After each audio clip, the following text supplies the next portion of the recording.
Gloire à Jésus. Est-ce qu'on peut acclamer Jésus? Je suis un homme béni ce matin parce que mes enfants sont venus. Amen. Gloire à Jésus. Amen, amen. Moi, je suis un peu fâché. Oh, c'est trop faux, c'est trop haut là. Amen. On s'assoit. Moi, je suis un peu fâché. On va causer avant de prêcher d'abord. Je suis un peu fâché. Pour la simple raison que tous vous êtes réunis contre moi ici. Vous êtes réunis ici. Ce jour-là, ceux qui ne parlaient pas ont parlé ce jour-là. Ah, papa, vraiment, on ne sait pas comment t'aborder, mais aujourd'hui, on va t'aborder. C'est ce que vous avez dit, non? Et vous m'avez dit que vous ne finissez pas tôt. C'est pas ça? Parlez fort. Vous avez dit, vous ne finissez pas tôt. Parce que, vous avez dit, papa, tu ne finis pas tôt. Mais vous dites, on ne finit pas tôt. C'était ça votre revendication. Bah, logiquement, je suis obligé d'écouter la voix de mes enfants. Mais moi, j'arrive ici à 10h pile poil. Aujourd'hui, je suis arrivé à 10h moins 5. 10h moins 5 jusqu'à 10h20, il n'y avait personne dans l'église. Est-ce que vous trouvez ça normal? Bon, dites-moi. Vous savez, tout ce qu'on prêche là même là, donc c'est zéro quoi.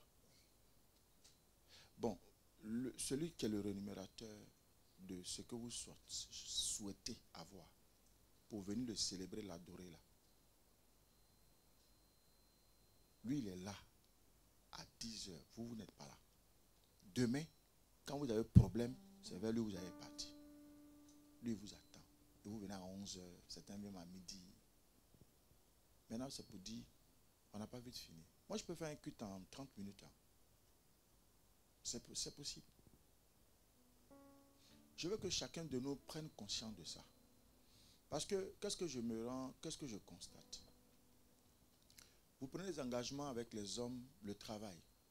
Vous n'êtes jamais en retard au travail. C'est pas vrai. Vous n'êtes pas en retard au travail. Pour retirer votre argent à la banque, là, vous n'êtes pas en retard.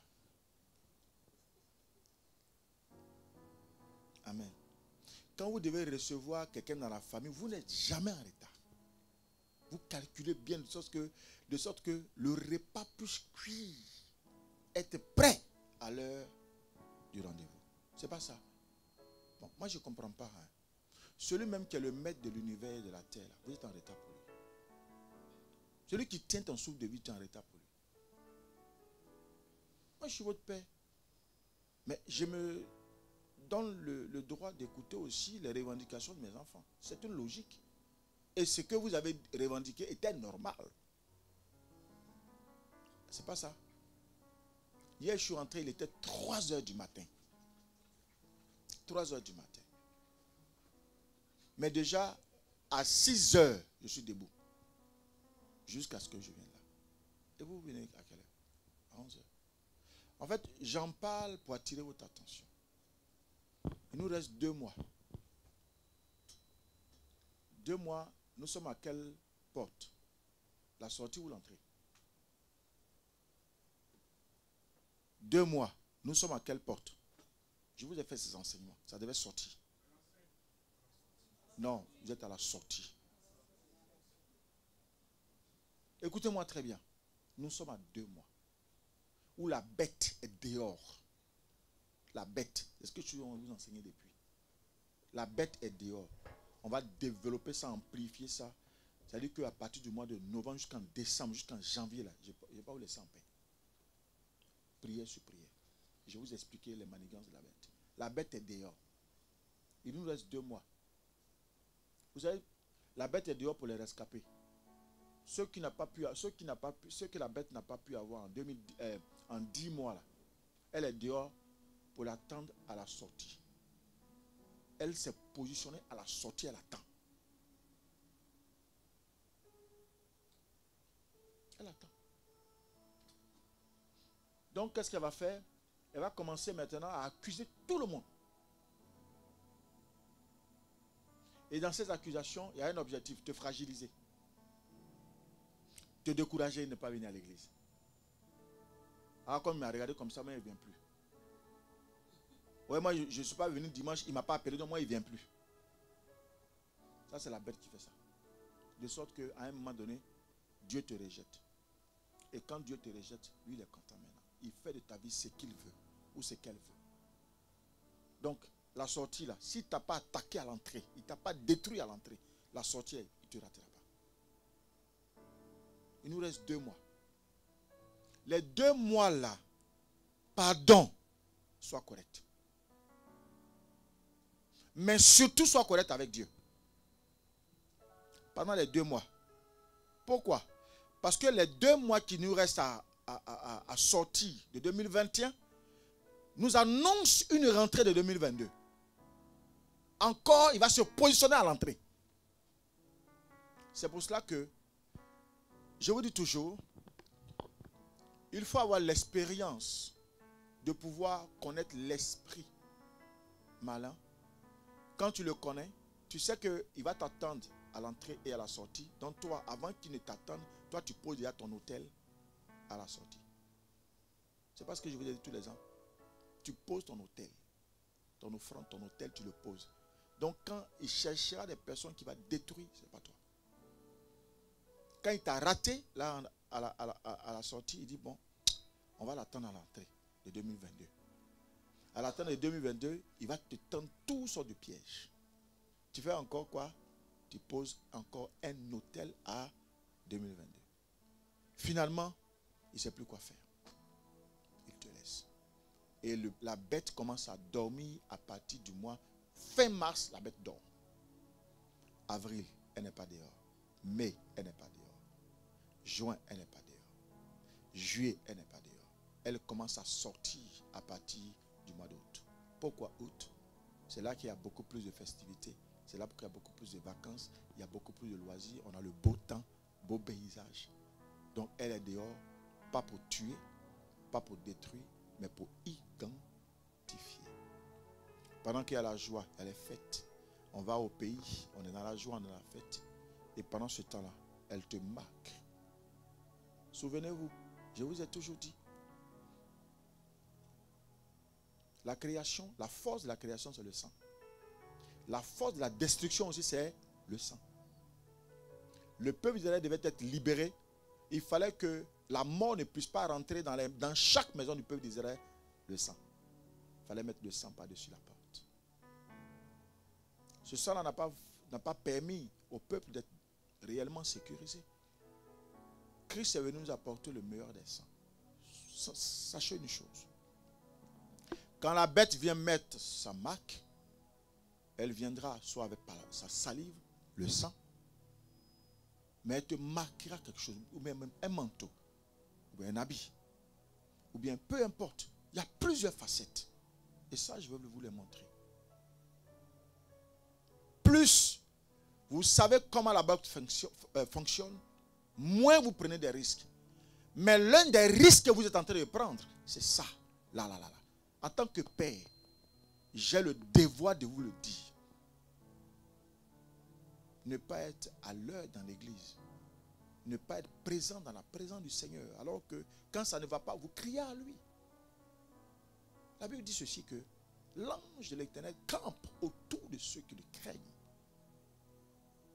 Mais à quel moment on peut savoir que Dieu a répondu à ta prière? C'est parce que tu le crains.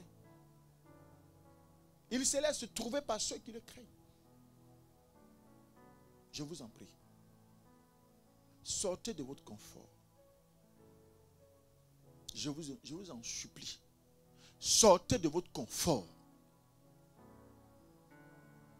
Quelqu'un m'entend là? Le lit là, il est trop confortable pour toi. Sors. On a 2 mois. Je vous parle de la bête. Elle est sans pitié. Elle n'a pas de frère, elle n'a pas de parents, elle n'a personne. Tout ce qu'elle sait faire, c'est détruire, tuer, saccager. Quelqu'un m'entend là? Quelqu'un m'entend ou pas? Et la bête, tu ne la verras jamais. Mais la bête va prendre quelqu'un qui est auprès de toi, que tu vois tous les jours, chaque instant. c'est en lui qu'elle va déposer son manteau. Et puis une personne qui était super bien avec toi va changer d'esprit, va changer de comportement, va changer d'état. C'est tellement brutal que tu ne comprends rien. Mais le temps tu vas te rendre compte, la bête te tient. Elle te tient. Je vous en supplie. Il n'y a rien d'autre que la présence de Dieu qui éloigne les œuvres de la bête de ta vie. Peu importe ce que tu as comme préoccupation, ne manque plus l'église. Je vous en supplie. Ne manquez plus l'église. Ne manquez plus la présence de Dieu. Les temps à venir seront très mauvais. Les temps à venir seront extrêmement douloureux. Les temps à venir seront extrêmement douloureux. Je vous ai parlé 2 mois. Observez bien les 2 mois. Notez ce que je suis en train de vous dire. Enregistrez-moi. Un jour vous direz, l'homme de Dieu avait prophétisé. Les temps à venir seront extrêmement violents et douloureux. Ne quittez plus la présence de Dieu. Peu importe, dans les transports, sois dans la présence de Dieu. Dans ton bureau, sois dans la présence de Dieu. Dans ta maison, sois dans la présence de Dieu. Dans la cuisine, sois dans la présence de Dieu. Ne quittez plus la présence de Dieu.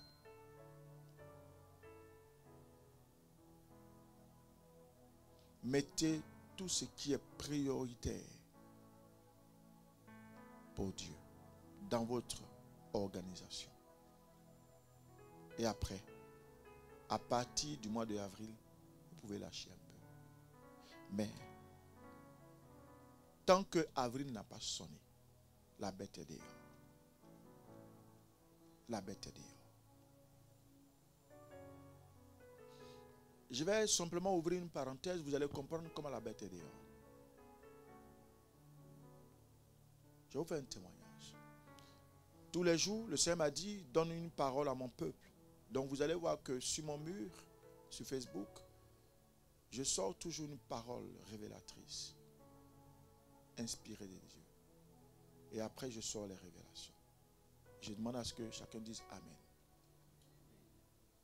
Et pour ceux qui me suivent, vous avez vu que chaque jour, il y a toujours une parole. Et voilà que hier, non, on était quand? Non, c'est vendredi. Il y a une personne qui dit Amen, fait un commentaire et cherche à rentrer une box avec moi. Papa, j'ai des gros soucis. Est-ce que tu peux prier pour moi? Je ne vis pas ici, je vis au Niger. C'est au Niger on dit? Voilà. Non, Niger. Ok. Je suis au Niger. Est-ce que vraiment tu peux t'envoyer mon numéro? On va là, comme ça on se connecte sur WhatsApp pour que tu pries pour moi. Je dis, il n'y a pas de problème. Parce que l'objectif de Dieu, c'est ça. Toucher les extrémités. Par Facebook ou par WhatsApp, par peu importe. La personne me donne son WhatsApp. Je prends le WhatsApp, je l'enregistre. La personne m'appelle. Ce qui est bizarre, la personne m'appelle par vidéo. Bon, jusque-là, j'étais dehors en train de réparer ma voiture. Donc, je décroche. Et puis, je vois le visage un peu flou. C'est quand il n'y a pas de réseau là. Donc, je ne vois pas bien le visage. Je dis, ma soeur ou mon frère, je ne vois pas bien le visage. Mais est-ce que tu peux mettre un peu de luminosité ou bien va dehors pour éclairer? Et puis, je vais prier pour toi. Je suis dehors, je vais prier pour toi. Tu mettras la main sur ta tête ou un peu importe, mais je vais prier pour toi. Dès que j'ai dit ça, la personne a fait quoi? Elle a changé. C'est comme s'il y avait une caméra qui était là. Enfin, c'est comme si c'était une caméra ou un film. Et puis la personne a fixé ça sur quoi? Film porno. J'ai dit, mais c'est quoi ça? Paf, j'ai coupé. Écoutez-moi bien, la bête. Je coupe. Le soir, la personne m'écrit, je ne réponds pas. Elle insiste, je ne réponds pas. La personne insiste, je ne réponds pas. J'ai dit, écoute, arrête tes manigances. Arrête tes manigances. Parce que ce que tu es en train de faire, moi, dans ma vie, j'ai dit, dans ma vie de ministère, j'ai toujours dit, je ne veux pas maudire, je ne veux pas tuer, mais par la grâce de Dieu, nous avons la capacité de détruire une personne par l'évangile. Je n'aime pas indexer dans le négatif. Mais quand je le fais, c'est un danger pour une personne. Tous ceux qui se sont levés, et quand j'ai levé le doigt, ils ont été enterrés. Je ne vais pas le faire. Il dit, fais attention à ce que tu es en train de faire. Je ne sais pas qui tu es. Un homme ou une femme, je m'en fous. Mais tu continues comme ça, il te restera 2 mois. Vous savez ce qui va se passer? La personne m'envoie maintenant des vidéos des personnes qu'elle a pu récupérer, à qui on fait des chantages pour envoyer de l'argent. Et en bas, elle m'envoie des photos avec des incantations de vaudou. Et il m'envoie des voices pour dire, maintenant, on nous a mandatés pour te tuer, pour te détruire. Et la personne a un accent béninois. On nous a mandatés. Elle est partie dans mes images Facebook pour faire des captures d'écran. Voilà tout, on sait tout de toi, mais on va te détruire. J'ai dit, tant que le ciel est ciel et que la terre est terre, tu ne pourras pas. Mais je te laisse faire. Tu as envie de te convertir. Ça, c'est la première des choses, la première joie qui m'anime. La deuxième chose qui va m'attrister, c'est que toute ta famille sera décimée. Et c'est seulement. Mais vous imaginez, j'aurais pu tomber dans son piège. Mon image était ternie. Et j'allais mourir de chagrin. Regardez l'image, parce que tous ces enseignements qu'on fait là, les gens nous suivent sur Internet. On décrit les facettes de la bête. Ils ne sont pas contents. Et la personne dit, nous, on nous a envoyés. Je vais transférer à certaines personnes, surtout à mon serviteur, tous les échanges et puis tout ce que la personne m'a envoyé. Les voices, tout ça là. Mais je l'ai bloqué de partout. Mais je vais lui envoyer ça. Et j'ai appelé mon service de communication pour essayer de nettoyer. Nous sommes dans les derniers temps. Ce que Éphésiens disait. Les temps sont très mauvais. Et vous savez, le problème de la bête, la Bible dit que quand vous lisez Apocalypse 17, la bête est contre les fils de Dieu. C'est contre les saints de Dieu. Ceux qui ont la crainte, qui aiment le Seigneur, là, c'est contre ceux-là. Mais vous imaginez, on ne rate pas un pasteur et vous.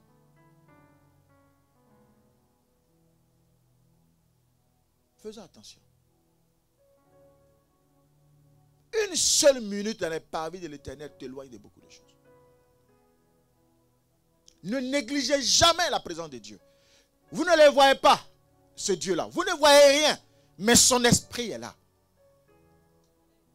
Il est présent. Marianne, tu as fait ton témoignage? Elle est où? Tu as fait ton témoignage? Voilà, voilà. Elle était harcelée de quitter cette église. Je le savais. Elle ne me l'a jamais dit. Mais je lui ai dit, toi, reste là. Toute ta famille était là. Beaucoup sont partis. Mais toi, tu ne bouges pas. Reste là. Mon Dieu me dit, il va te surprendre. Vous le savez ou pas? Elle a eu la première pièce d'identité de son fils. On lui a envoyé un courrier pour dire, c'est annulé. J'ai dit, ce n'est pas un mois.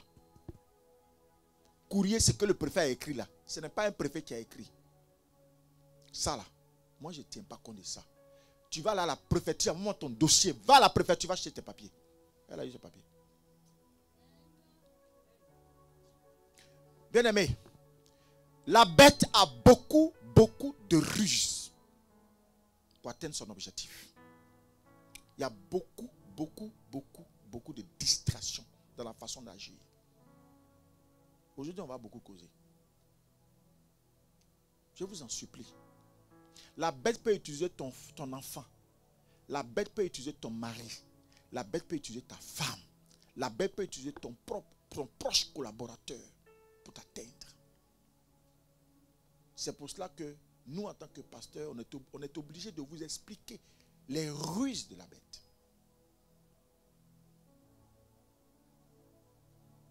Quand vous voyez vos enfants qui sont beaucoup agités, ne les frappez pas, ne criez pas. C'est les ruses de la bête pour pouvoir vous déstabiliser. Ce qu'il faut faire, vous avez 1, la prière. 2, le jeûne. Troisièmement, vous avez l'huile d'onction. C'est pour ça qu'à chacun, j'ai donné de l'huile d'onction. C'est vrai ou ce n'est pas vrai? Vous devez vous en servir. Mais surtout dans la présence de Dieu. Les derniers instants seront très, très douloureux de cette bête. Ceux qui n'auront pas la présence de Dieu, ceux qui n'auront pas tissé des alliances avec Dieu, ceux qui n'ont pas de relation avec Dieu, vont en compatir.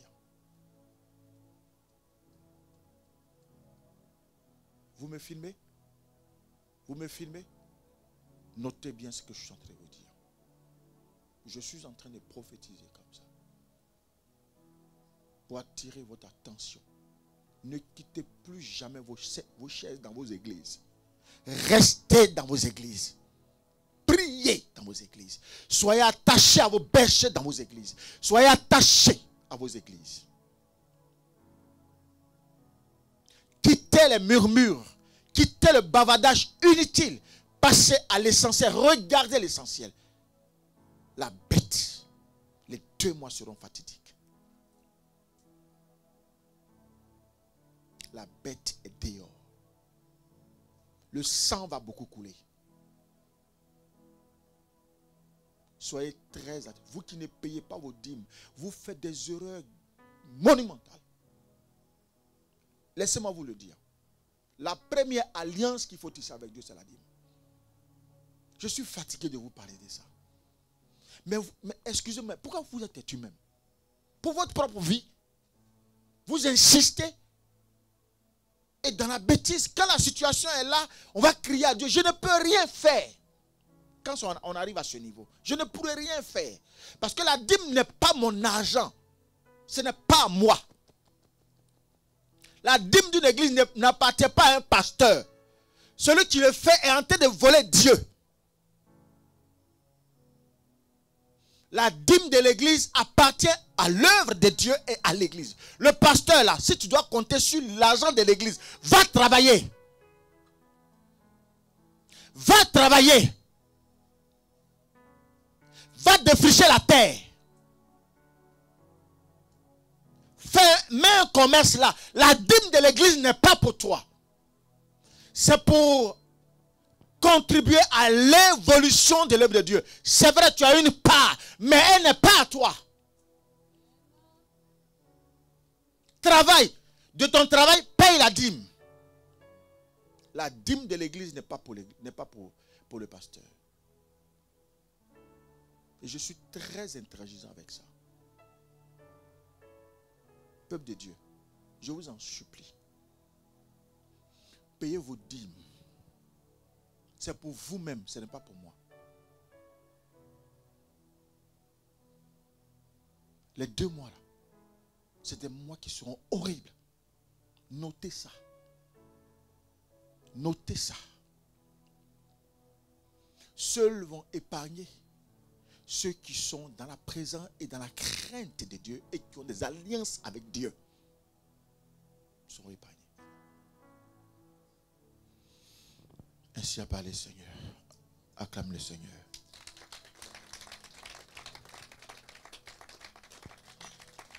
Amen. Dodo, sois béni. Niki, sois béni.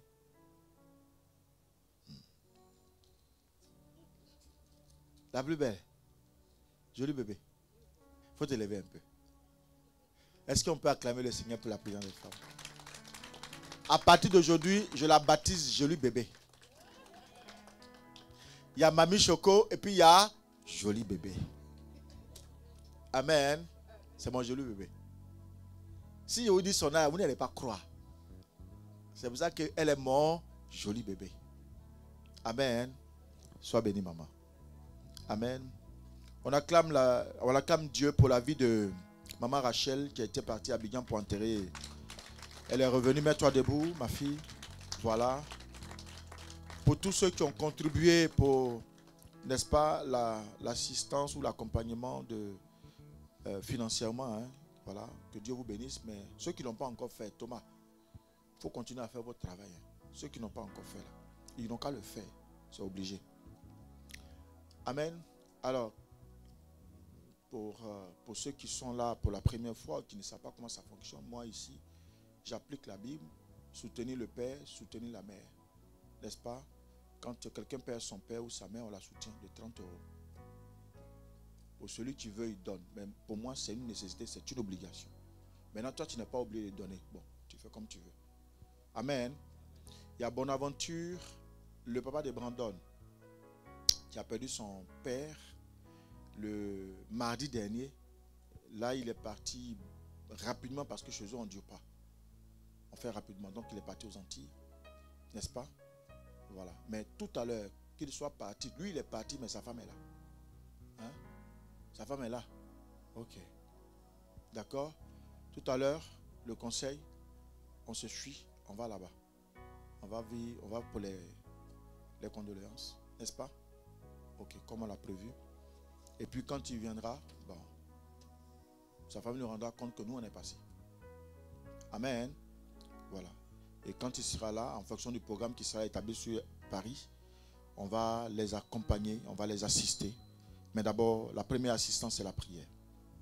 Amen. Que Dieu bénisse sa parole. Acclamez le Seigneur.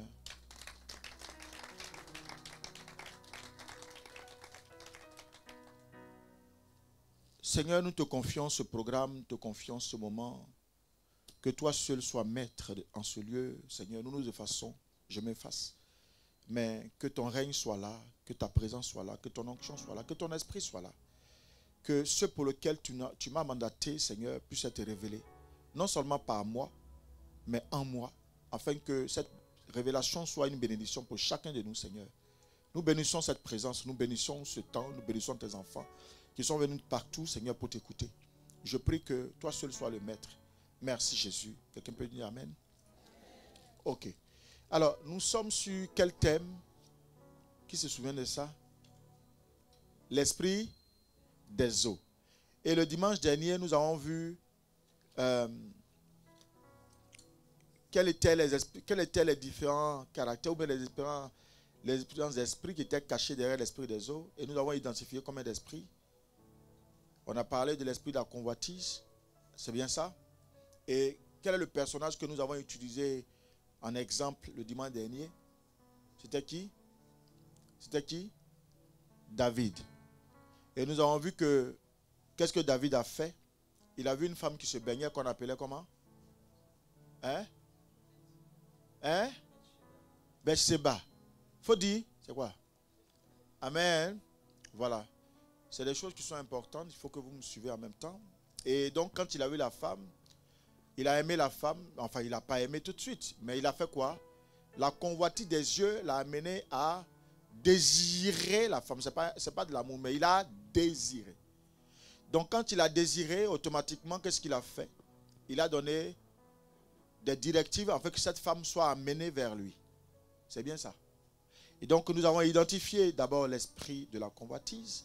Donc, nous avons vu ça en 2 Samuel 11, 2 à 4. Ensuite, nous avons identifié l'esprit de la manipulation ou la diversion.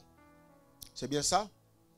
On a vu que aux yeux de tout le monde, David était un roi, un homme exemplaire. Donc, il va mettre en place une tournure de manipulation en prenant son mari pour dire non, il y a la guerre. C'est vrai, il y a la guerre, mais toi, tu ne dois pas aller en guerre. C'est vrai que toi, tu es des chefs voilà, de garde, mais toi, tu n'as pas le droit de faire cette guerre-là. Va chez toi à la maison. Pourquoi? Parce que David avait déjà couché avec sa femme. Et la femme lui avait annoncé quoi? Lui avait annoncé qu'elle était enceinte. Jusque là, est-ce qu'on est d'accord? Très bien.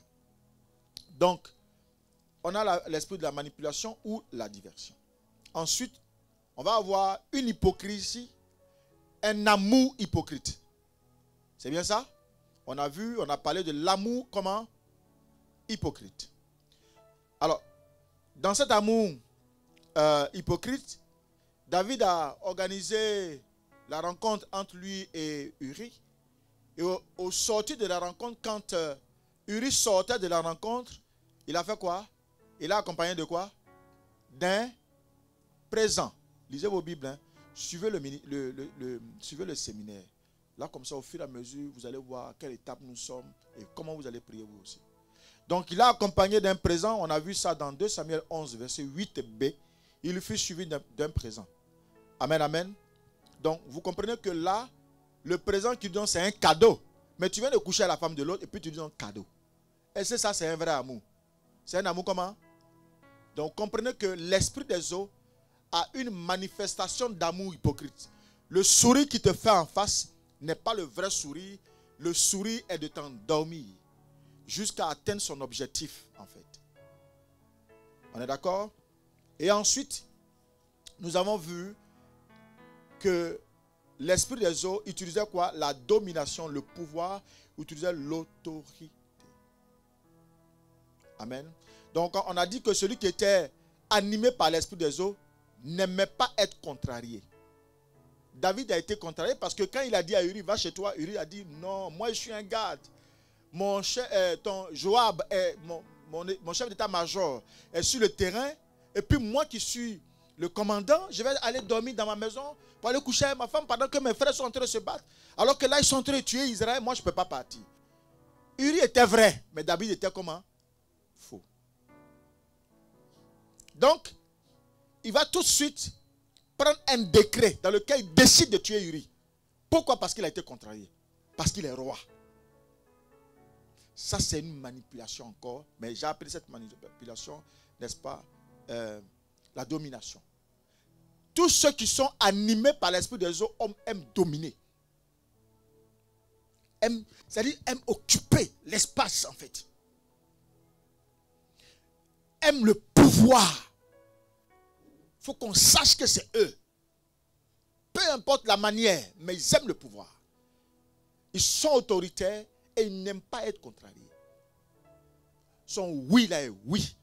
Que ce soit faux, que ce soit pas comme voilà, tu le sens, mais c'est pas, ça ne l'intéresse pas.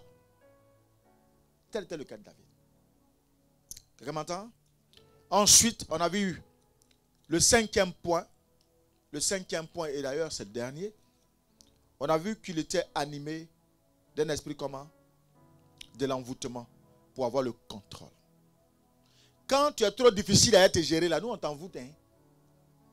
On te donne l'ikouya. Là maintenant tu marches, tu es bébête. Tout ce que la personne dit, c'est ce que tu fais. Donc quand vous voyez que vous commencez une relation avec une personne, et puis à peine on a commencé la relation. Quand tu te lèves le matin, c'est lui. À midi, c'est lui. Le soir, c'est lui. Ce n'est pas de l'amour vrai. L'amour vrai ne vient pas comme un vent, non. L'amour vrai est progressif. Progressif. Progressif. Progressif. Mais quand tu rencontres un homme ou une femme, et à peine vous vous êtes rencontrés, la personne dans ton sang comme ça tous les jours. Il faut faire attention.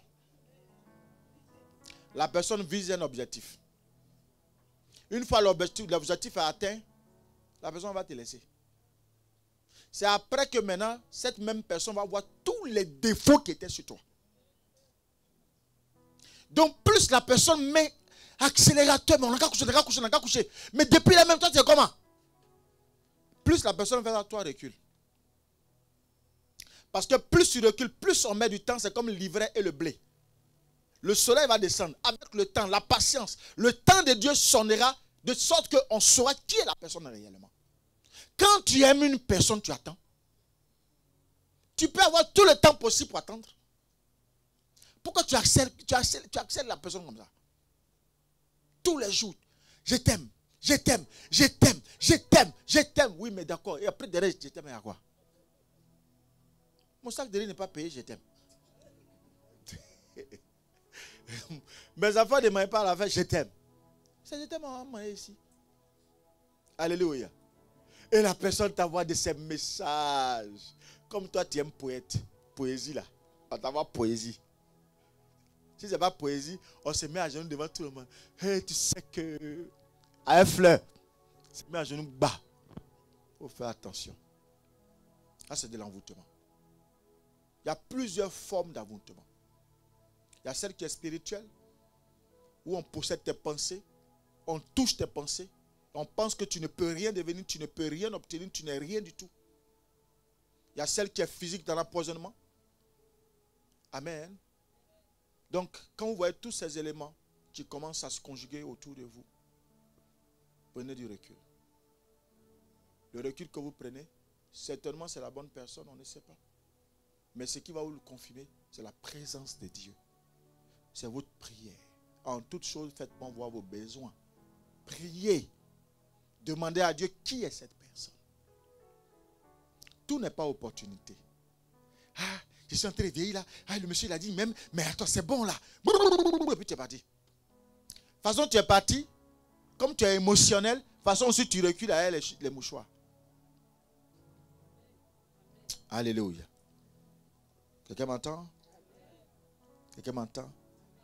Et vous allez voir, quand quelqu'un veut t'envoûter là, il est présent. C'est ce que j'explique là. L'attitude de David était quoi?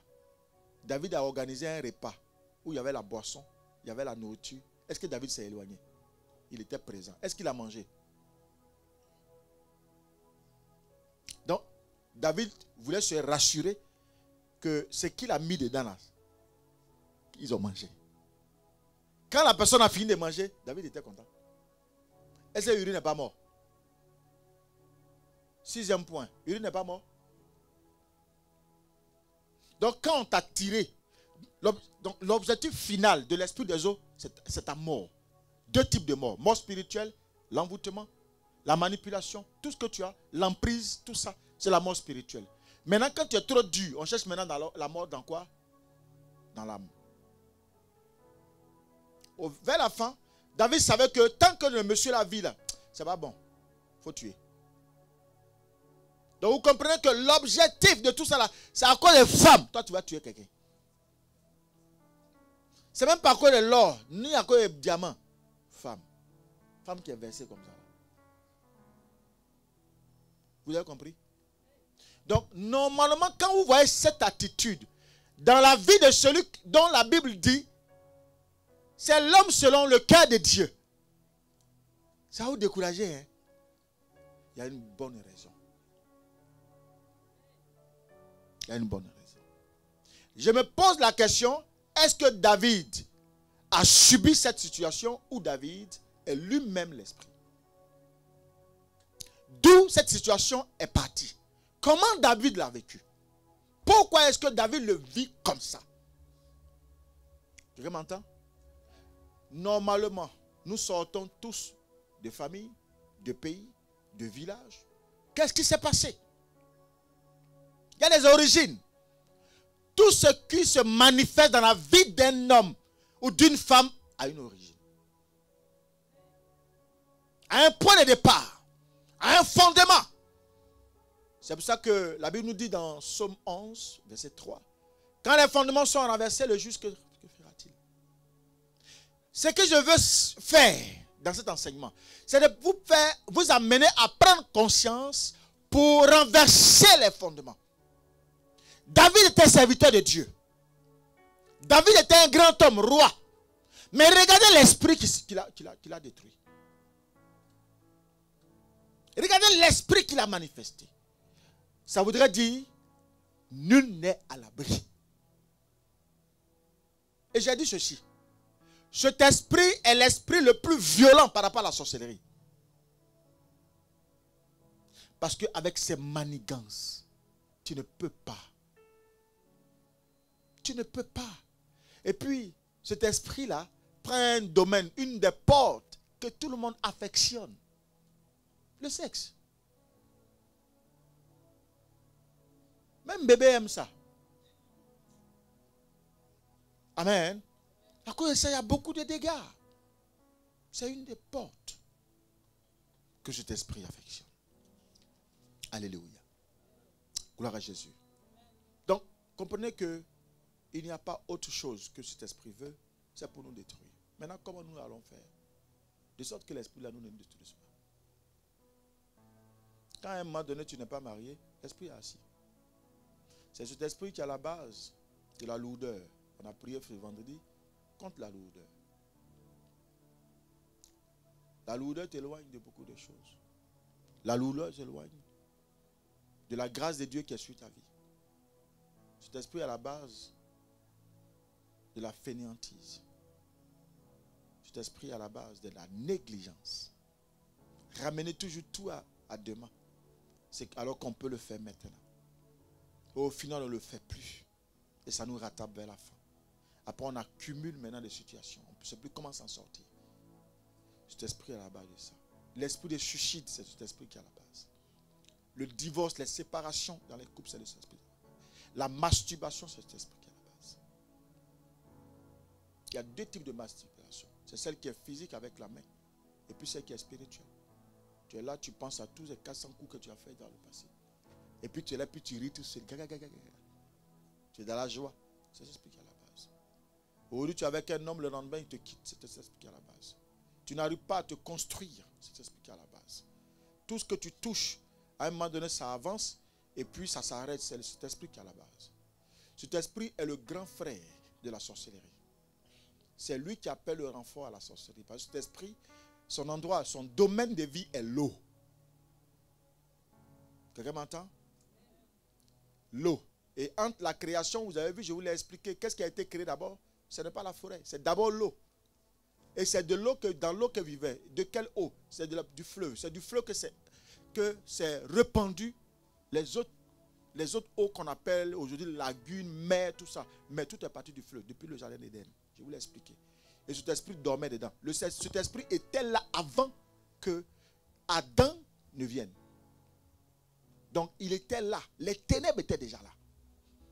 Il attendait Dieu au tournant. Cet esprit est là pour contrarier Dieu. Pour détruire les œuvres de Dieu. C'est vous et moi les œuvres de Dieu. Parce que c'est pas nous. C'est nous qui allons manifester l'œuvre de Dieu pour toucher la planète. Cet esprit ne veut pas ça.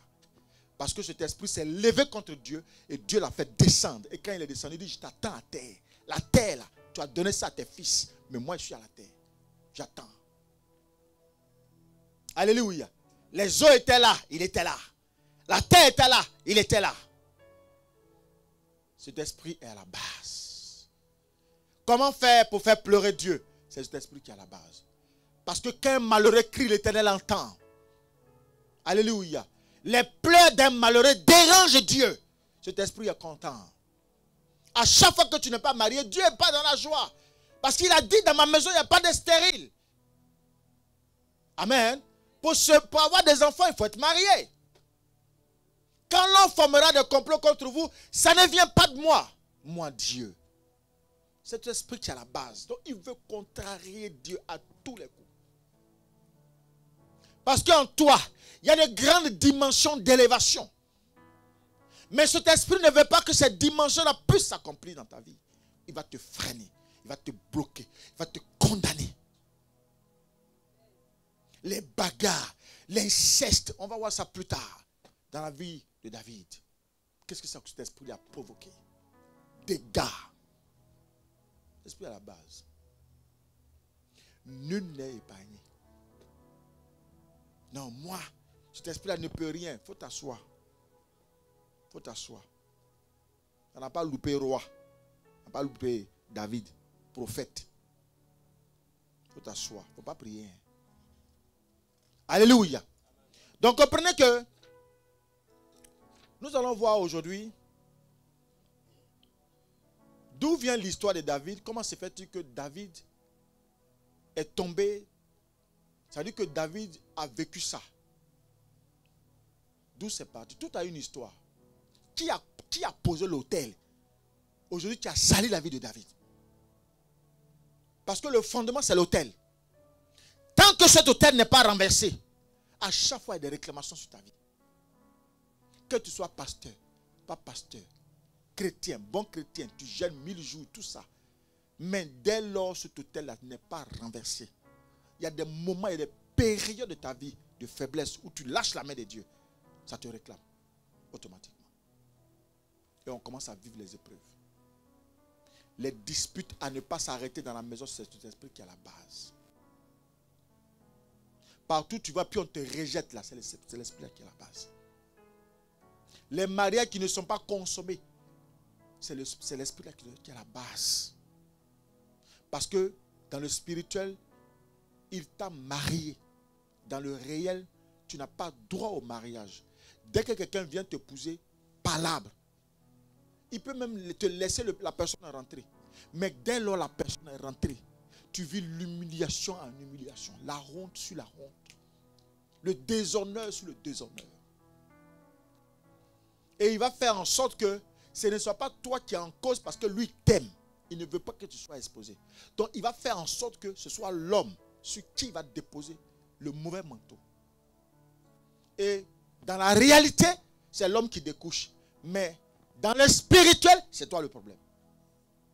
Et à chaque fois, on va regarder que l'homme, Ismaël est ceci, Ismaël est ceci. Et puis il m'a fait ceci, et puis il m'a fait cela. C'est Ismaël, c'est Ismaël, c'est Ismaël. Mais dans la réalité, ce n'est pas Ismaël.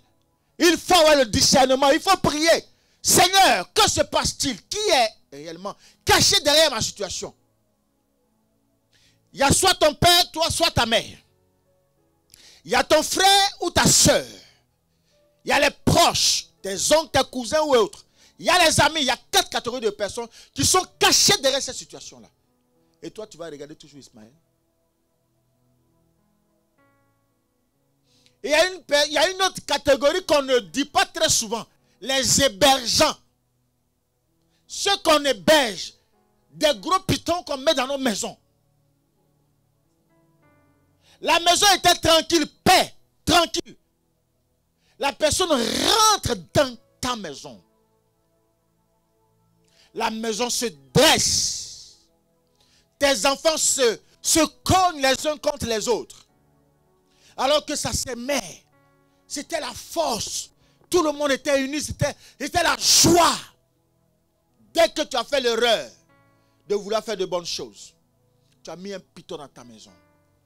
On ne reconnaît plus ton mari. On ne reconnaît plus ta femme. Toi-même là, toi-même dans ta propre maison, tu te sens mieux dehors qu'à l'intérieur. Quand tu veux rentrer, tu es angoissé. Tu as peur. Même quand tu dors, à peine tu couches la tête, tu commences à être poursuivi des cauchemars par-ci par-là. Des serpents, des gens qui te poursuivent. Tu es menacé. Toute la nuit, tu es menacé. Et tu as même peur de dormir. Cherche cet esprit qui est à la base. Fermez vos portes. C'est vrai. Dieu nous dit de poser les bons actes. Mais demandons à Dieu d'abord avant de faire entrer des personnes dans nos maisons. Nous avons commis des erreurs. Tu as fait rentrer des personnes dans ta maison. Tu as hébergé le serpent. Et ta maison est devenue insupportable. C'est devenu un terrain de palabres. La paix a disparu. L'amour a disparu. L'argent a disparu. Toutes les portes se ferment. Partout tu vois, tu ne comprends rien. Tout se coule autour de toi. Voilà l'objectif de cet esprit. David va vivre ça. Pendant tout le temps de son règne, David va vivre ça. Cet esprit-là. Alors que c'est un talentueux. Il est talentueux, il est intelligent. Il a une richesse immense qui était avec lui. Que l'esprit-là avait en captivité. Alléluia. Il avait bloqué son mariage. Il avait bloqué sa richesse financière. Il avait bloqué aussi sa paix, sa quiétude, sa guérison. Tout ça. Les 3 éléments-là, quand c'est bloqué dans une vie, ta vie est foutue. L'objectif de cet esprit, c'est ça. Et pour ma part, je n'ai donc pas le choix qu'on en parle un peu. Pourquoi David a vécu ainsi? Pourquoi David avait un tel problème? D'où vient la situation de David? Qui a été le fondement? Qui a posé les mauvaises bases? Nous allons voir. Amen. On va juste voir ça. Et je vais vous laisser sur cette réflexion.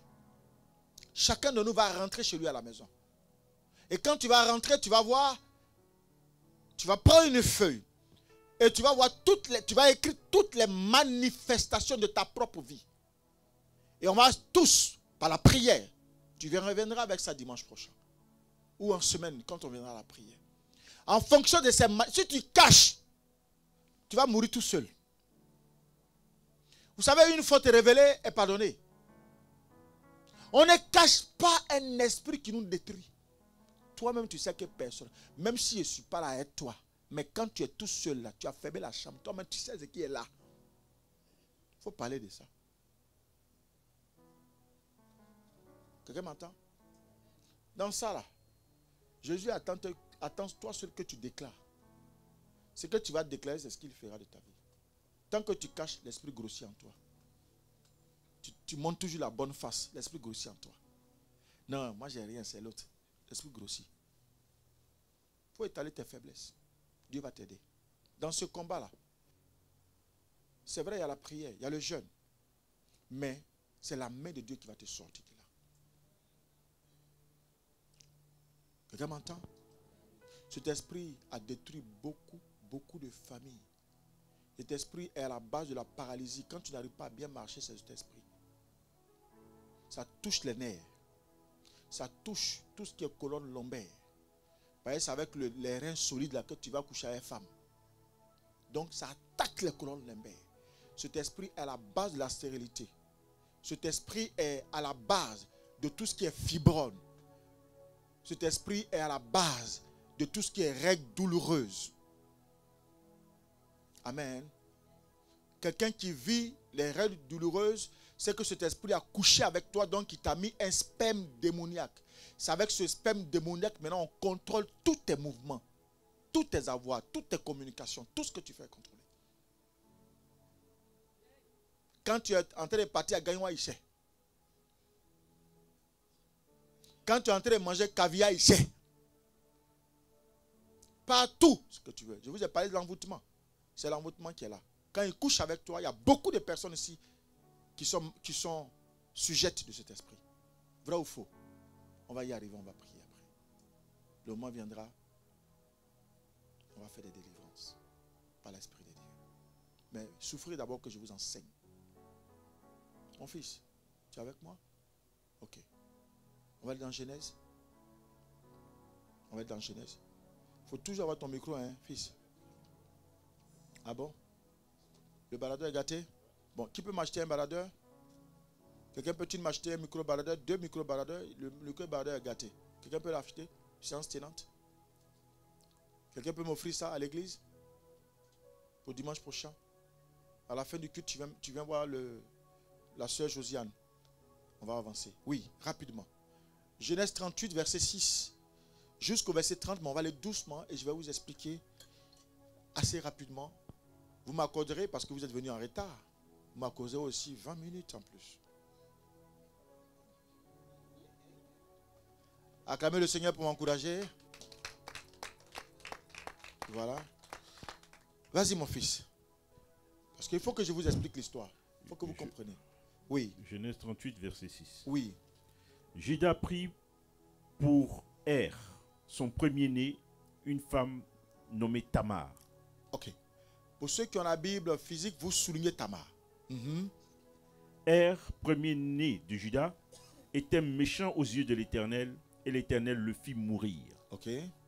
Alors Judas dit à Onan, va vers la femme de ton frère, prends-la comme beau-frère et suscite une postérité à ton frère. Onan, sachant que cette postérité ne serait pas à lui, se souillait à terre lorsqu'il allait vers la femme de son frère, afin de ne pas donner de postérité à son frère. Oui. Ce qu'il faisait déplut à l'Éternel, qui le fit aussi mourir. Alors Judas dit à Tamar, sa belle-fille, demeure veuve dans la maison de ton père, jusqu'à ce que Sheila, mon fils, soit grand. Il parlait ainsi dans la crainte que Sheila ne mourût pas comme ses frères. Tamar s'en alla et elle habita dans la maison de son père. On va s'arrêter là un peu et après on va continuer. Je vais expliquer. Voilà une histoire tellement magnifique. La Bible nous parle ici de deux personnages, Tamar, n'est-ce pas, et de Judas, le fils de Jacob. Amen. Jacob va avoir 3 enfants. Le premier s'appellera Er, le deuxième s'appellera Onan et le troisième s'appellera Shelah. Donc, alors, vous savez que le peuple juif se marie entre eux. Du coup, il prend son premier fils qu'il donne à cette femme qu'on appelle Tamar. Et de cette femme, après leur union, son fils Er va mourir. Tamar marie Er meurt. Il dit, bon, c'est pas grave. Onan, prends la veuve, la femme de ton frère, fais-lui des enfants, n'est-ce pas? Et afin que ça puisse assurer la postérité de ton frère. De là, ça n'a pas encore tenu. Qu'est-ce qui va se passer? Onan va mourir. Donc Judas va prendre peur. Il va dire, ah, c'est quel genre de femme ça? J'ai 3 enfants, que des garçons. Mon premier garçon est mort. Mon deuxième garçon est mort. Mon troisième garçon aussi, il est encore jeune. Lui là, je vais le mettre en sécurité.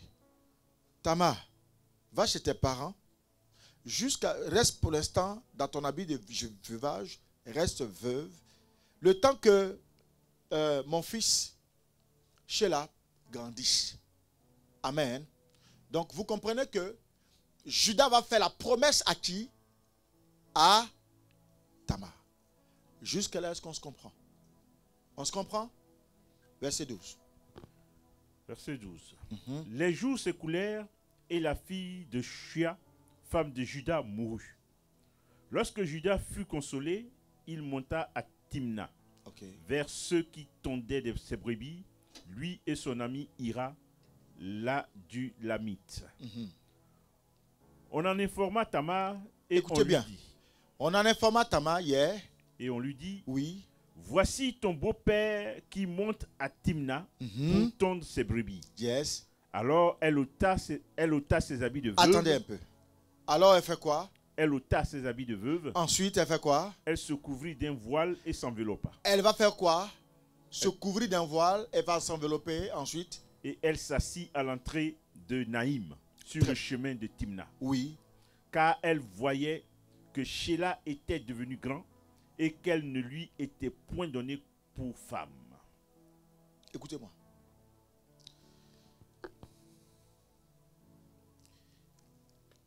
De Judas, de ce qu'il va dire à Tamar, il va utiliser quoi? La ruse. Pour éloigner Tamar, n'est-ce pas, de sa famille et ou de son fils. Dites-moi, est-ce que Judas avait été obligé de promettre Shelah à Tamar? Mes 2 enfants sont morts. Est-ce à cause de toi? Je ne sais pas. Mais les 2 enfants qui étaient donnés en mariage, les 2 sont morts.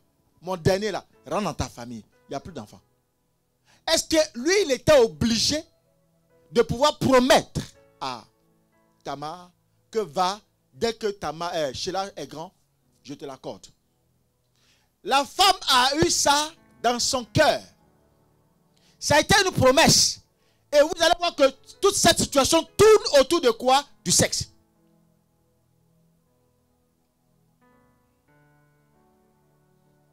Jusque-là, quelqu'un me comprend?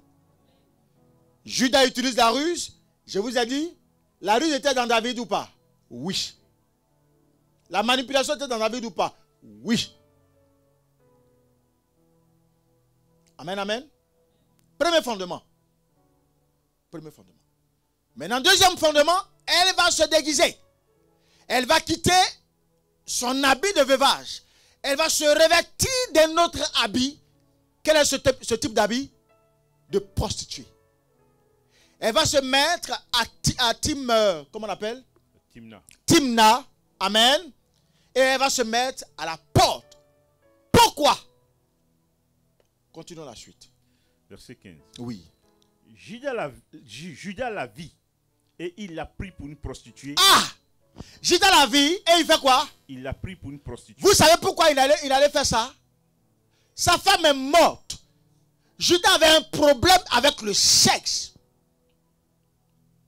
Sa femme étant morte, il ne fait pas. Donc du coup, il ne peut pas rester comme ça. Il aime ça. Il fallait qu'il se soulage. Donc pour ne pas aller déranger la femme de quelqu'un, il préfère aller chez les coins. Mais la Bible dit prostituée, nous chez nous encore devant dit chouin. C'est ça ou c'est pas ça? Les poclés, c'est ça non? Voilà. On dit le mot.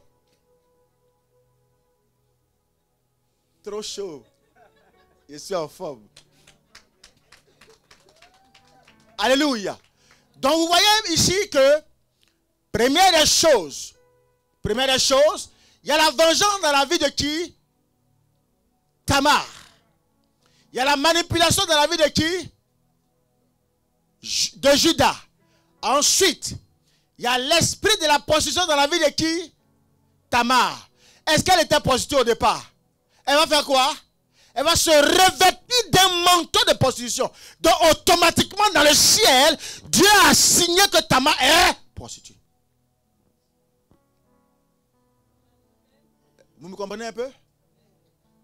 Souvent vous êtes là. Vous sortez des paroles. Souvent vous êtes là. Non, aujourd'hui là, je vais me déguiser en temps.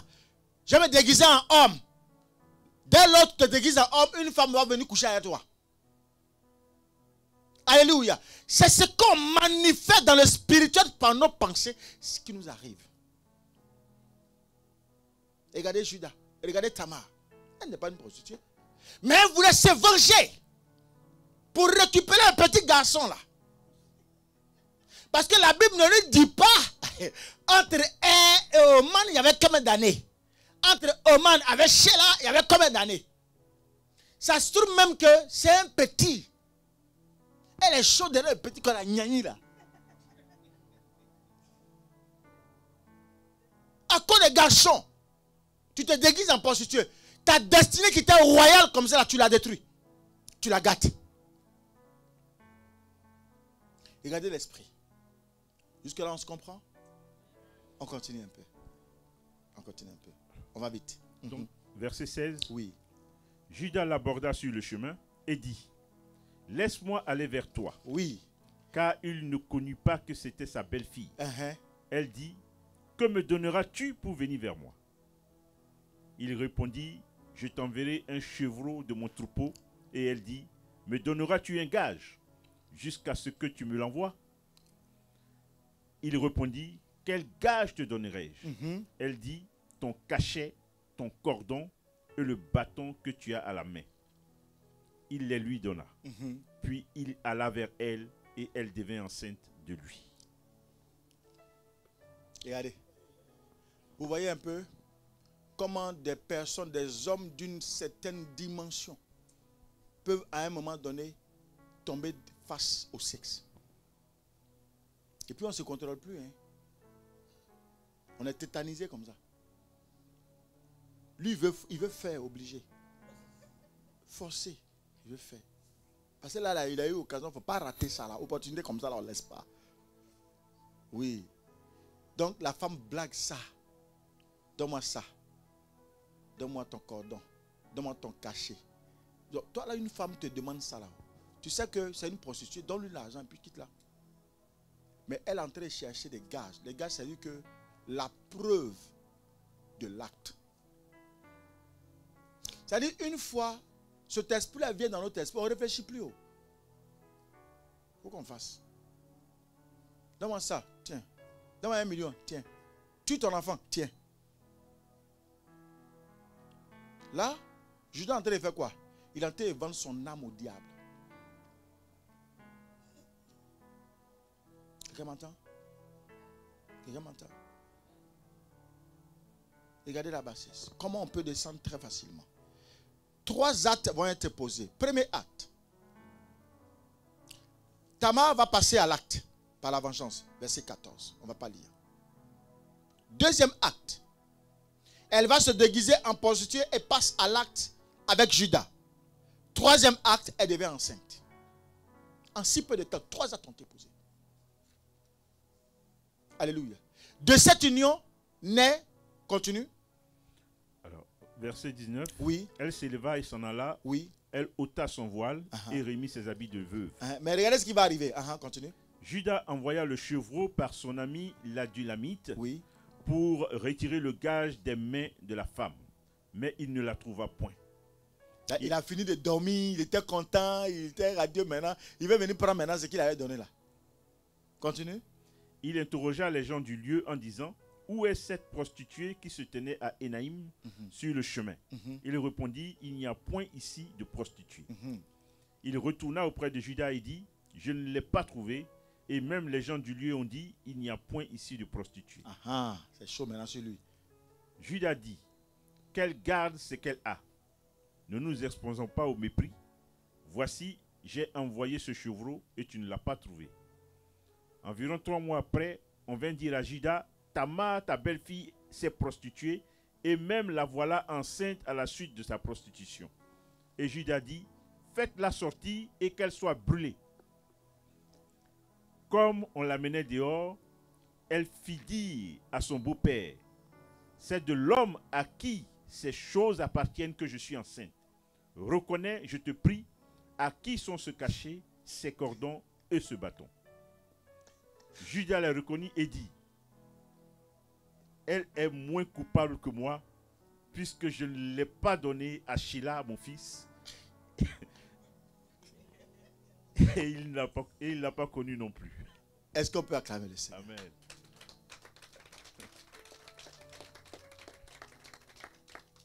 Bon, dites-moi, tout cela va se tourner autour de quoi?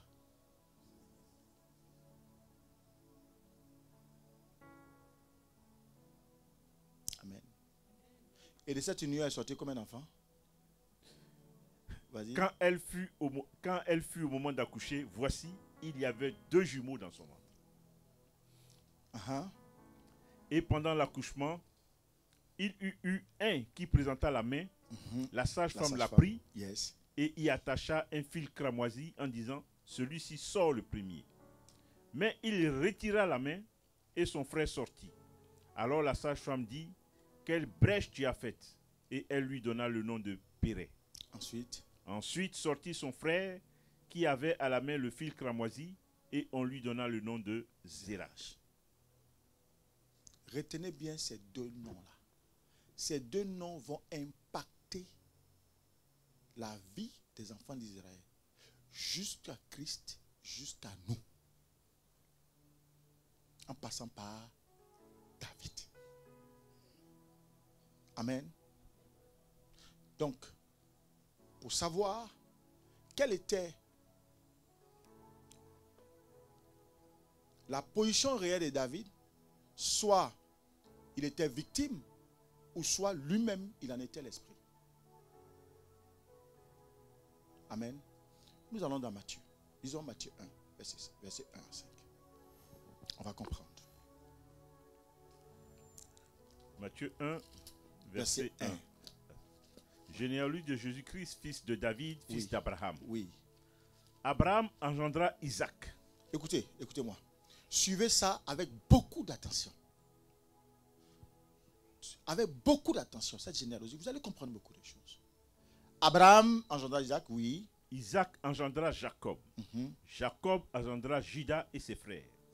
Judas engendra de Tamar, Pharez et Zara. Pharez engendra Esrom. Esrom engendra Aram. Aram engendra Abinadad. Abinadad engendra Naasson. Naasson engendra Salmon. Salmon engendra Boaz de Rab. Boaz engendra Obed de Ruth. Obed engendra Isaïe. Isaïe engendra David. Le roi David engendra Salomon de la femme d'Uri. Très bien. Salomon engendra Rob. On va s'arrêter là. Okay. Verset 6. Quelqu'un m'a compris ou pas? Est-ce que vous avez compris? Et regardez, ce qui va attirer mon attention, c'est le verset 6. Obed engendra Isaïe, Isaïe engendra David. Et il y a un point. Et la Bible dit, le roi David engendra Salomon de la femme de Uri. Pourquoi est-ce qu'ils insistent de la femme de Uri? C'est ce que nous avons vu dimanche dernier. On nous rappelle ici l'histoire, comment David est tombé, comment David, c'est-à-dire, comment il a été fait. Regardez sa généalogie. Il y a Tamar dedans, et puis il y a Judas. N'est-ce pas? Donc, ce qu'on vient d'étudier tout à l'heure dans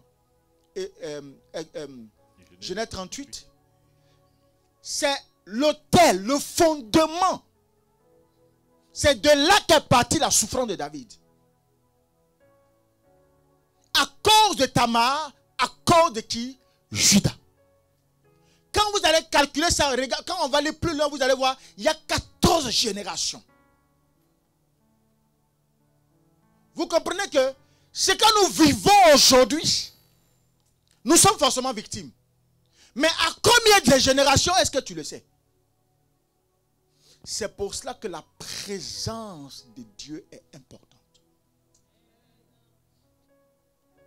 Sans la présence de Dieu, tu ne sais pas ce que tes parents ont fait. Tu connais tes parents, la première, c'est que tu vois tout de suite. Tu ne sais pas ce que ton grand-père a fait. Et l'arrière, est-ce que tu sais ce qu'ils ont fait? La Bible dit il y a 14 générations. Lis encore plus loin. Verset 7. Oui. Salomon engendra Roboam. Roboam engendra Abia. Abia engendra Non, Asa. on va laisser tout ça. Lisons au verset 17. Verset 17. Il y a eu donc 14 générations depuis Abraham jusqu'à David. 14 générations depuis Abraham jusqu'à qui? David. David. Ensuite? 14 générations depuis David jusqu'à la De déportation. David jusqu'à la déportation à Babylone. Et 14 générations depuis la déportation de Babylone. Depuis la déportation jusqu'à Christ. Jusqu'à Jésus-Christ. Jusqu'à ce que ça nous touche, nous autres.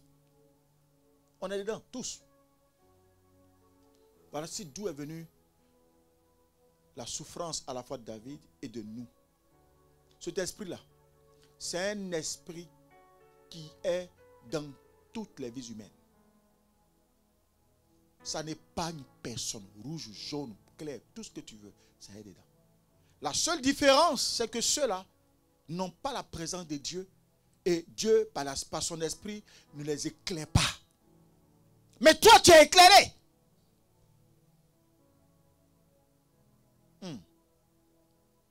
Regardez comment David en a souffert. Et ici, il y a une personne qui va attirer mon attention et qui va marquer, n'est-ce pas, ce temps-là. La vie de Rahab. Elle aussi, elle était prostituée. Mais ce qui va attirer mon attention, c'est la présence de Dieu. Elle était dans la présence de Dieu. Aïe, aïe. Est-ce que quelqu'un m'entend? On va aller dans Jacques. On va aller dans Jacques. On va aller dans Jacques 2, 25. On va comprendre une parole. Et puis vous allez comprendre que Jacques 2, tu es Jacques 2, verset 25. Oui. Rahab la prostituée. Rahab la prostituée. Ne fit-elle pas également justifiée? Est-ce qu'elle n'a pas été justifiée par les œuvres? Par les œuvres. Attends, vous savez ce qu'on appelle les œuvres? Rahab était prostituée. C'est vrai ou pas? Rahab était prostituée, c'est vrai ou pas? David est fils de prostituée, c'est vrai ou pas? Est-ce que vous savez pourquoi David, quand on devait prendre les enfants d'Israël, parmi les enfants d'Israël, David était en brousse? Est-ce que vous savez pourquoi? C'est parce qu'il avait les parents prostitués. Donc, ça dit que de ses parents prostitués, si on devait mettre des personnes au trône, des gens qui avaient des buts bizarres, dont les enfants sont issus, n'avaient pas droit au trône. David n'avait pas droit au trône parce qu'il sortait de Tamar. David n'avait pas droit au trône parce qu'il sortait de Rahab. Mais ce qui va sauver David, David va savoir son histoire. Mais la Bible dit, David va poser de bons actes. Il va faire de bonnes œuvres. Bien aimé, cet esprit ne partira jamais tant que tu n'as pas fait de bonnes œuvres. Tant que que tu ne poses pas de bons œuvres pour Dieu, tant que tu ne manifestes pas l'œuvre de Dieu, cet esprit ne bâtira pas. Il n'y a pas une histoire de pasteur, de prophète, tout le monde est dedans. Un jour tu as menti, tu es dedans. Un jour tu as regardé de travers, tu es dedans. Un jour tu as manifesté la colère, tu es dedans. Un jour tu as frappé, tu es dedans. Un jour tu as regardé comme ça, tu es dedans. Alléluia. Mais la Bible dit, ce qui va nous justifier, c'est les œuvres. Pourquoi tu caches cet esprit? Pourquoi tu ne pries pas? Pourquoi tu ne viens pas à l'église? Pourquoi tu ne gênes pas? Pourquoi tu ne soutiens pas l'église? Pourquoi tu ne payes pas ta dîme? Pourquoi tu ne fais pas l'offrande? Pourquoi tu ne soutiens pas un frère qui est en train de pleurer? Pourquoi tu ne soutiens pas l'église? Pourquoi? Tout cela, c'est les bonnes œuvres. Et cet esprit s'étouffe au fur et à mesure que tu fais les bonnes œuvres. Lisons la parole. Rahab la prostituée ne fut-elle pas également justifiée par les œuvres? Oui. Lorsqu'elle reçut les messagers et qu'elle les fit partir par un autre chemin. Rahab savait qu'elle était prostituée. Mais regardez, quand les messagers qui sont venus explorer Jéricho sont arrivés, c'est par Rahab qu'ils sont arrivés. Alors qu'elle avait une vie bizarre. Dieu ne tient pas ou il ne considère pas l'état d'esprit dans lequel tu es. Ce n'est pas ton état qui exprime Dieu. Dieu savait que cet esprit-là, tu devais vivre ça. Il le savait. Mais ce qui importe Dieu, c'est quand tu es dans cet état, comment tu manifestes son œuvre. C'est ça qui importe Dieu. Tous on est faibles. Tous on a des défauts. Mais au-delà des défauts, monte plus haut. Va plus loin. L'homme te dira toujours, oh il est ceci. Mais tu dis, peu m'importe. À partir du moment où je fais de bonnes œuvres pour Dieu, c'est Dieu mon juge. Est-ce que je parle à quelqu'un ce matin? Je t'en prie, va, dis à quelqu'un. Je sais que tu souffres, mais la seule chose dont tu as besoin, c'est Jésus. C'est juste l'œuvre de Dieu. Regardez David. David va arriver au champ de bataille où son père l'a envoyé. Aller donner à manger à ses frères qui sont militaires. David arrive là. Il tombe sur une personne qui insulte le peuple d'Israël. Qui maltraite le peuple d'Israël. Regardez la réaction de David. Il dit, mais qui est cet incirconcis qui insulte mon peuple? Et David va voir le roi, Saül, et il va lui dire, moi, cet homme-là, je peux le tuer. Je peux le détruire. Et il va donner l'exemple de comment est-ce qu'il ouvrait la gueule de l'ours.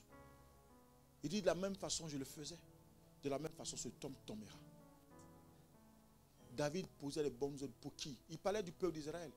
Est-ce que vous savez que la représentation du peuple d'Israël, c'est aime ton prochain comme toi-même? Est-ce qu'à un moment donné de ta vie, tu as posé une œuvre parfaite dans la vie de quelqu'un, où tu as prié, tu as jeûné même pour lui? Regarde par exemple comment tu peux aller évangéliser. C'est-à-dire que dans ton quartier, même ton voisin parle de Jésus, tu ne l'as jamais fait. Vous savez, la lumière de Dieu s'assoit dans la vie de quelqu'un quand au fur et à mesure cette personne pose de bonnes œuvres. Quand tu fais du bien, tu fais de bonnes choses pour Dieu. Au fur et à mesure que tu fais, Dieu ne se souvient plus jamais de ton état de faiblesse. Je donne un secret à quelqu'un ce matin. Rahab était prostituée. Mais Dieu ne s'est pas rendu compte de ça. Rahab était une personne qu'on ne devait même pas accepter. Nous allons aller au verset 24. Josué 6, verset 24. Et vous allez voir quelque chose. On va terminer par là. Josué 6, 24 à Josué 6, verset 24. Oui. Ils brûlèrent la ville et tout ce qui s'y trouvait. Seulement ils mirent dans le trésor de la maison de l'Éternel l'argent, l'or et tous les objets d'airain et de fer. Oui. Josué laissa la vie à Rahab la prostituée. Regardez un peu. Josué laissa la vie à qui? À Rahab la prostituée. Rahab et la prostituée. Est-ce qu'ils vont s'arrêter là? Va aller plus loin. À Rahab la prostituée à la maison de son père. À la maison de son père. Et à tous ceux qui lui appartenaient. Et à tous ceux qui lui appartenaient. Alors qu'elle était prostituée. Vous savez, là où les espions l'ont trouvée, là, elle était à un endroit où elle avait été rejetée par ses parents. Hein. Quelqu'un m'entend? Quelqu'un m'entend? Rahab avait été rejetée. Parce qu'elle était quoi? Prostituée. Donc elle était sur la colline. Et puis le village était en bas. Elle n'avait pas le droit d'être approchée. Il y a eu une séparation qui se faisait. Et la Bible dit ceci. Que parce qu'elle a sauvé les espions ont protégé non seulement Rahab, ils ont protégé tous ceux qui étaient d'elle et tous ceux qui étaient de sa maison. Comment, de par une prostituée, la vie peut être gagnée? Alléluia. Gloire à Jésus. Alléluia. Bien-aimé, il y a une chose que je vais te demander ce soir ou ce matin. Nous sommes à 2 mois. Quelle bonne œuvre que tu peux poser? Alléluia. Pendant ces 2 mois pour sauver ta famille. Certainement quelqu'un auprès de toi a besoin de toi. Ne serait-ce qu'aller balayer chez lui. Ne serait-ce qu'à lui offrir même un ticket restaurant. Ne serait-ce qu'à venir soutenir l'église. Parce que nous traversons une situation.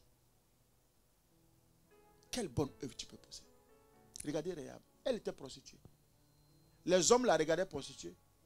Mais Dieu la regardait bénie.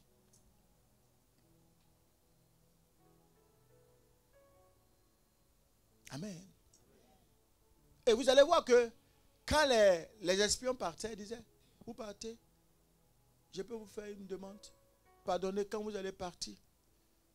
Souvenez-vous, non seulement de moi, mais de ma famille. Écoute-moi. Qu'est-ce que je vais te dire ce soir ou ce matin? De par toi, ta famille peut être élevée. De par toi, ne te minimise pas. Ne t'inconsidère pas. Ne te rejette pas. Ne te néglige pas. Prends de la hauteur. Considère-toi. Parce que Dieu te considère. Lui ne voit même pas le péché qui est en toi. Dieu voit les bonnes œuvres. Regardez bien. La Bible dit, le péché abonde, mais la grâce fait quoi? Les bonnes œuvres, c'est la grâce qui suit. Tout le monde est faible. Tous, on est faible. On est né faible.